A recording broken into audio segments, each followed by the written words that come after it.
A female inmate took out a screwdriver and began to loosen the window air conditioner with great force. A parole officer stood nearby, observing to see if a male inmate had reached his designated position. Once the man was in place, he kicked the air conditioner out of the window.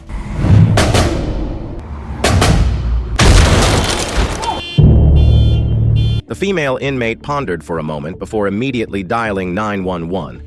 She wanted to make it look like an accident. To avoid suspicion, she told the man to leave the scene at once. Why did these two want to murder this criminal? It all started earlier that day. At that time, Ray was taking Nikki to his brother Emmett's wedding anniversary party, but he was filled with jealousy. Ray's purpose was to ask his brother for money. He wanted to buy a ring to propose to Nikki. Standing next to Emmett was his business partner, Cy. You meet her at work? In fact, that was exactly the case. The balding parole officer with long hair had fallen in love with a charming female inmate. The two men believed that this woman was just playing Ray for money. They were also tired of Ray's constant, shameless requests. We fronted you $850 for car repairs, on top of co-signing your mortgage so you could get your apartment. What Cy's saying is it's not the best time. A father dead on a driveway, an older boy taking advantage of a younger, playing. In their father's will, Ray was given a rare antique stamp, while his brother Emmett received a sports car. How much did you get for them anyway? Emmett's success today was built on that set of stamps. Ray wanted his brother to give him the last remaining stamp, but he was kicked out. Ray could only drive away in the old sports car from his childhood. No tip? Yeah, get a real job. To get some money, Nikki encouraged Ray to compete with her in a national bridge tournament. If they could place in the top 3 in Minnesota, they would advance to the finals and win a 6-figure cash prize. However, since Nikki was an inmate, she wasn't allowed to leave Minnesota, so she needed Ray to figure out a way around the rules. Ray didn't want to risk his future, but he couldn't resist Nikki's sweet talk. You're the hand and I'm the glove. That's a miracle. After hitting a wall with his brother, Ray refused to give up. To get the stamp, Ray found a parolee and showed him a drug test form. The parolee had been sentenced to 6 years for burglary, and a failed drug test would mean he'd have to go back to prison. Ray threatened him, saying that if he could go to Emmett's house and steal the stamp, his drug test issue would be forgotten. Ray then gave him Emmett's home address. That night, Emmett received a call from Cy, saying an uninvited guest had arrived at the company. A year ago, in urgent need of a cash flow, Emmett had borrowed $1 million through a friend's introduction. This uninvited guest was the lender, Varga. Actually, Ray had tried to repay the loan earlier, but no one ever answered his calls. In the black now, Stussy Corp. We're happy to say we're ready to pay it back in full. You keep it. Varga told him that the unsecured loan they had given his company was not a traditional loan but an investment. Why, we might lend you $1 million with no collateral. Emmett stated that once he repaid the money, their relationship would be over. But Varga told him that this was just the beginning of their relationship. All future funds will be run through the front office. Before leaving, Varga also gave him a warning. You're not to mention this to anybody.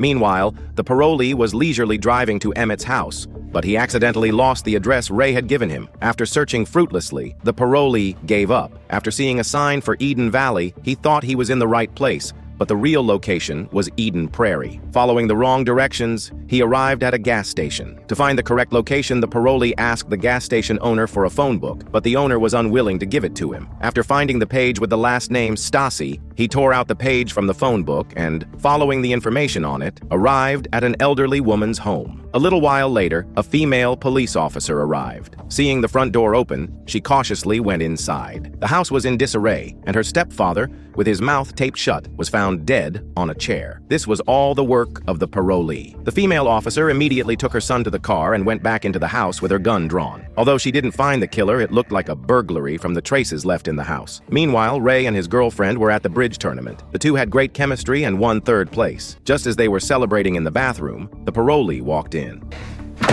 I did. I sure hope that fellow with the stamps wasn't a friend of yours, Ray. Sensing something was wrong, Ray immediately questioned him about what he had done. Prairie. Eden Prairie. Nikki had no idea about Ray's plan. Ray explained that he just wanted to get the stamp back so he could buy Nikki a ring. Brother must have been from another mother, cuz. What are you talking about? The parolee showed him a stamp, but it was clearly not the one Ray wanted. What did you do? Listen, Sophie! Because Ray had just laid hands on him, and because the person he had robbed was now dead, the parolee threatened Ray, demanding a $5,000 payment by the next day before preparing to leave. After the parolee left, Nikki started timing everything. 1, 22, 23. And then, the murder with the window air conditioner happened. The next day, Emmett and Cy went to a lawyer for help. They wanted the lawyer to investigate Varga's company and background using the information they had. After leaving, the two men sat in the car and talked about Ray. Emmett felt he had been too cruel to Ray and that he really should have given him the stamp. Cy reminded Emmett, "You are the parking lot king of Minnesota. What Ray wants isn't the stamp. It's your life." At this time, the lawyer was searching for Varga's name online, but his computer suddenly malfunctioned. Wait! What happened? On the other side, Varga was with a big truck, pulling into a parking lot owned by Emmett. When Cy found out, he immediately talked to Emmett. They knew Varga was bad news and speculated that the truck might contain women or illegal goods. Emmett wanted to go to the scene, but Cy stopped him. He said if something really went wrong, they could just pretend they knew nothing about it in court. By this time, the female police officer had reached the gas station. After seeing that the page with her stepfather's information had been torn out of the phone book, she concluded that this was a premeditated murder. Meanwhile, Ray saw the parolee's information in the official system. It seemed that Nikki's cover-up had worked. He went to Nikki to tell her about it, but she was completely indifferent. All she cared about was how to win the prize money from the bridge tournament finals. There's something wrong with your tree. You're all blocked up, babe. Ray said he had never killed anyone before and was now full of regret, but Nikki began to sweet-talk him again. You got the soul of a poet. She then said that what was really bothering Ray was his brother, so to help him feel better, they had to go and steal the stamp themselves. Who died? 10:30. Ray called his brother Emmett out to talk while Nikki snuck into the house to steal the stamp. Ray told Emmett that he had been in a bad mood since their last encounter and that he wanted to make up and bury the hatchet. Hearing this, Emmett was very pleased. At that moment, Nikki had entered the room, but where the stamp had been, there was now a painting of a donkey. After a search, she didn't find the stamp, but she did find a card for a safety deposit box in a drawer. After Ray left, Emmett went back to the room and saw the scene Nikki had left behind. In the drawer, there was also a tampon. Not only does he hide the trump card, he rubs our faces in it with a burro. He didn't trust you, so he hung up, in its place, a donkey. You sucker punched me, Ray. You were right. Emmett was now completely disappointed in his brother, and Cy decided to personally take care of the problem that was Ray. At that moment, the phone rang, and Emmett received a terrible message. Thanks for calling. It turned out that after the lawyer had searched for Varga, Varga's men had gone after the lawyer. You searched for Mr. Varga, yes?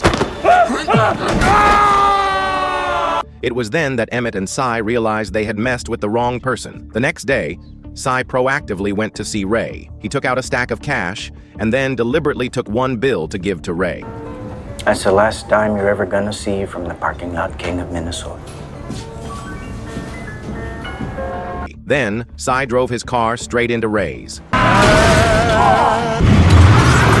To get the money and the antique stamp, Nikki came up with an idea. She had Ray put on a mask to impersonate his brother, and then the two of them deliberately filmed an explicit video. They then left a blackmail letter at the entrance of Emmett's mansion, but his wife saw it first. The wife was furious after watching the video and left the house with her son and mother. Emmett was heartbroken after watching the video. Inside the company, Varga was with his men, intimidating Emmett's second-in-command, Cy. He sickeningly picked up Cy's glass of water and forced him to drink it. He was sending a message. This is what happens if someone is disobedient and uncooperative. After Varga left, Cy immediately found Emmett, who was in his room crying. Enemies are at the gates! You're supposed to be a fixer. You were supposed to stop them. Emmett knew this must have been his brother's criminal girlfriend's idea. At that moment, Ray and Nikki thought the money was coming in soon, so they started spending it early, picking out expensive suits. Nikki received a call from Cy. We're not gonna stop till we get what's ours. The end is you pay. Now I'm saying 200 grand to tell her the other truth. They agreed to meet in the parking lot in an hour. After hanging up, Nikki told Ray to go home first, as she had a private matter to attend to.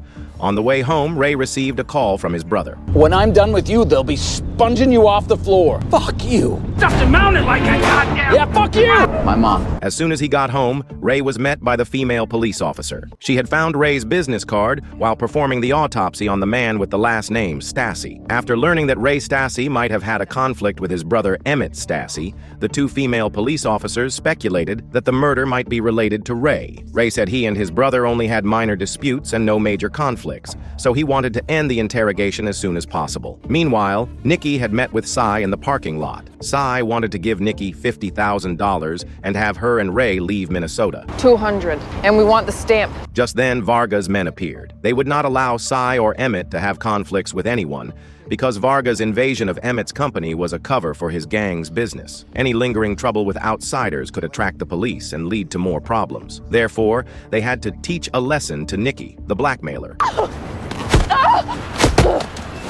After they were done, the two men left, and Cy was left standing there, terrified. Ray, who had just finished with the police, was on his way home, and when he entered the house, he saw Nikki in this state. The next day, Ray took a box of bullets from a cupboard and a handgun from the refrigerator. Then, at Emmett's company, they followed the car of Varga's two men all the way to an abandoned parking lot. They saw Varga. Nikki believed that Emmett must have been involved in some kind of trouble. Ray also knew that Emmett had been in urgent need of cash a year ago. The banks were unwilling to lend him money, and perhaps that's when he fell into the trap of the lender, Varga. At that moment, the two female police officers who had come to see Ray the previous day arrived at Emmett's company. Varga already sensed trouble. I got it. What are we talking about here? The officer, Gloria, said they were there for the murder case. They speculated that Ray had hired the parolee to steal something, but the parolee had gone to the wrong house and killed the elderly man there. The victim, like Emmett and Ray, had the last name Stasi, so they wanted to ask Emmett if he had any long-standing grievances with Ray. At that point, Varga immediately interrupted the conversation and told the officers to leave. I'd like to thank you for... Are we leaving? Yes, you are. Come on. Gloria tried to leave her contact information with Emmett, but Varga snatched it away. That night, Varga gave his men orders, sending one to Gloria's police station to steal the murder case file and another to find Ray and his girlfriend. Execute.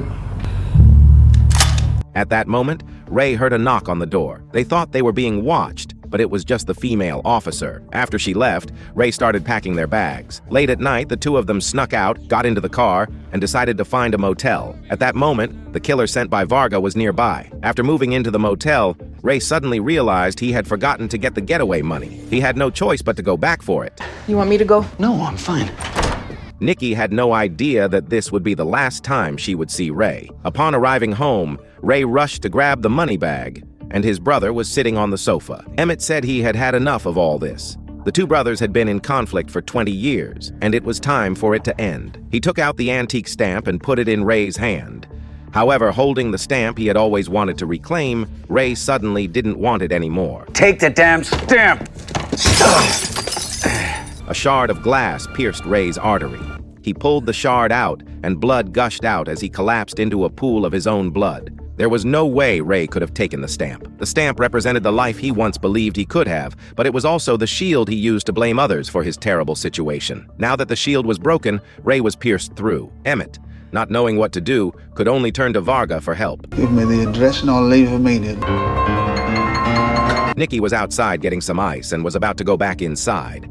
As she reached the door, she felt that something was off. The killer was waiting for her in the bathroom. But just then, the killer received a call from Varga. Nikki slowly walked into the room.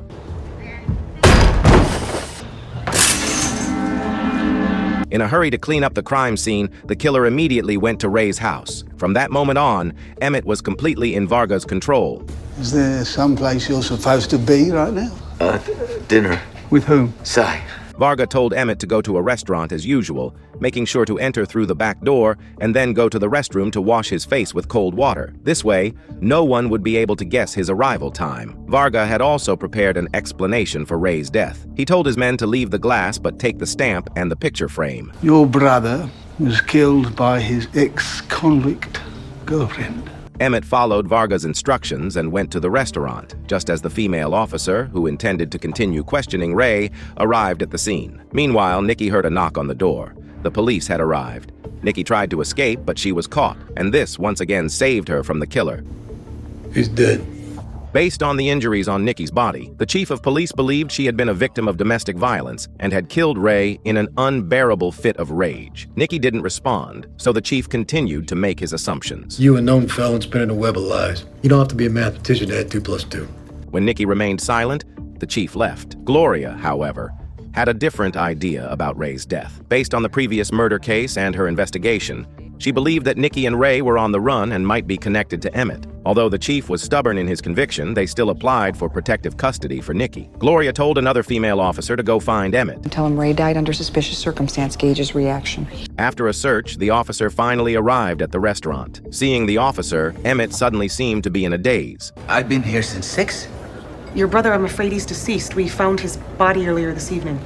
Is that girlfriend the criminal? Motive for what, sir? I never said. Noticing that Emmett was acting strangely, Cy immediately jumped in to answer for him. He meant well. He was my brother. I'm gonna take my friend home now. After dropping Emmett off, Cy went home. His wife helped him take off his coat and put on his loungewear, but he suddenly broke down. The world is wrong. Meanwhile, Nikki, who was granted protective custody, was being taken to a state prison. After getting into the prisoner transport vehicle, she took her seat, and sitting next to her was the deaf-mute Mr. Wrench. The killers placed a homemade steel frame on the road, then put on their masks and hid in the woods. At that moment, the prisoner transport vehicle was approaching. The killer with a wolf mask walked toward the vehicle. The woman inside was the killer's target. They entered the vehicle, intending to saw through the iron bars. Just then, Mr. Wrench, who was next to her, was the first to regain consciousness. Seeing the killer with a pig mask approaching, they had to immediately pull on the chains. While Mr. Wrench was fighting with the killer, Nikki opened the back door of the vehicle. The two escaped and sealed the back door before running into the woods. The morning light made them more exposed, and since Mr. Wrench was deaf-mute, communication between them was a problem. At that moment, the two killers had locked onto their target, and an arrow was shot out of nowhere. I think I got him. A hapless father and son were killed, and the killers acquired new equipment. The two of them walked deeper into the woods, which appeared to be a place where the hunter father and son had practiced archery. Mr. Wrench tried to cut the chains with an axe, but a sneaky arrow came flying toward them.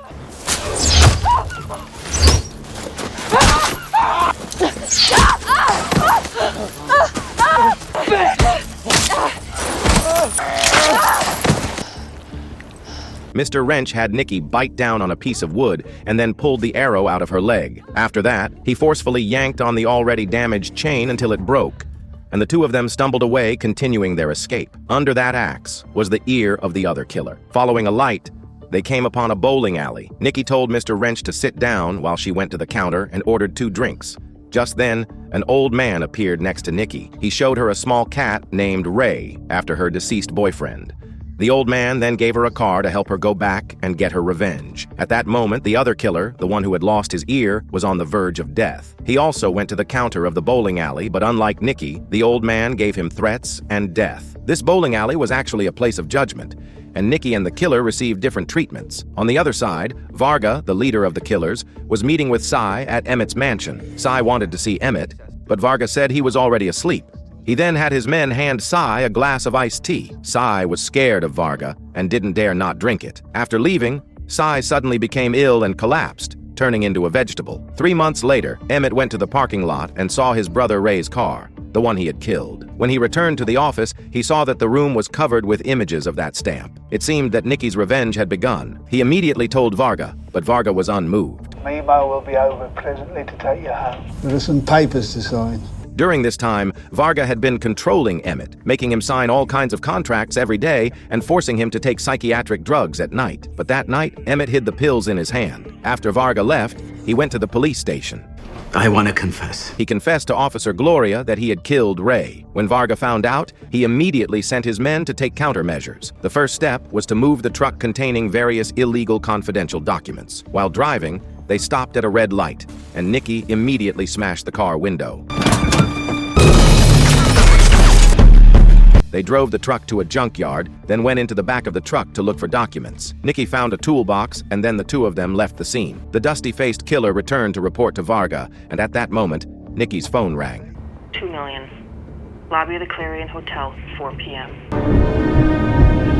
On the other side, Emmett, who had turned himself in, was still at the police station. To avoid any further complications, Varga sent his men to kill 2 innocent people named Stasi in the small town. Neighbor said she saw a maroon Cadillac hauling ass out of here right before the wife got home. Following the license plate number, the chief led his team to arrest the owner of the car. This person also confessed to being the killer of the 4 people. Gloria thought she was about to solve the case, but Varga's move would get Emmett acquitted. Emmett nervously walked out of the police station, and the person who came to pick him up was Varga. Afterward, Varga went to meet Nikki. Look around. Nikki looked around and saw that she seemed to be surrounded by Varga's men. At that moment, Mr. Wrench had found Varga's killer and then sent a signal to Nikki. It seemed that Varga didn't bring any money this time. I'll give you till tomorrow to get my money. That day, an IRS employee received a package from Nikki. Inside were the ledgers and hard drives of Emmett's company, the very secrets Varga wanted back. The employee organized the information, and a series of criminal evidence came to light. Nikki had left a card in the documents indicating that she had sent the package to the employee under Gloria's name. The employee then called Gloria. Meanwhile, Nikki and Mr. Wrench were organizing their weapons, seemingly ready to completely eliminate Varga and his men. On the other side, Varga was supervising Emmett as he signed the final contract. Just then, Varga received a call from Nikki, who told him the new meeting location for the exchange. Emmett, however, noticed the handgun in the killer's holster. Back up. Progress in all. We were never here. Sometime later, Varga and his men arrived at the new meeting location. Varga and 2 of his men got into the elevator, leaving 2 others on the ground floor as guards. The dim lighting and a surveillance camera in the elevator made Varga feel uneasy. After reaching the 3rd floor, the killers went to the designated spot while Varga waited by the elevator. Cautiously, they reached the spot and found a note. At that moment, Varga received a text message.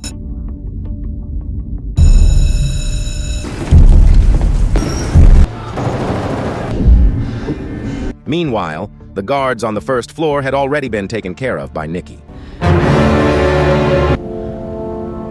Then, Mr. Wrench came down in another elevator. It seemed that all of Varga's men had been eliminated.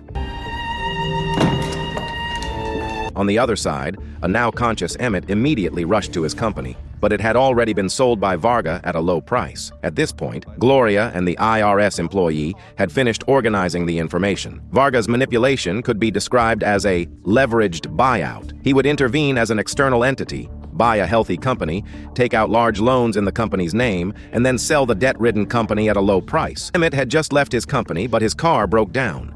He took out his phone to call for help, but there was no signal, and in his anger, he smashed the phone. Just then, a car pulled up behind him. Shoot me. Shit. Get back in your car. Move. Emmett took out his driver's license, and Nikki slowly approached the gun hidden behind the car. Out of the car. Damn it! It's... A penniless Emmett went to find his wife, who had moved away. 5 years passed. Emmett had declared bankruptcy 5 years prior and received 2 years of probation for tax issues. Cy was also gradually recovering and could now speak. Meanwhile, Gloria had been promoted to work for Homeland Security, and the person she was about to interrogate was Varga. He now went by the name Daniel and worked in accounting software sales. Let me tell you what's going to happen next. And 6 counts of conspiracy to commit murder. That's not what's going to happen next. And a man you can't argue with will tell me I'm free to go. Gloria, trust me. Goodbye.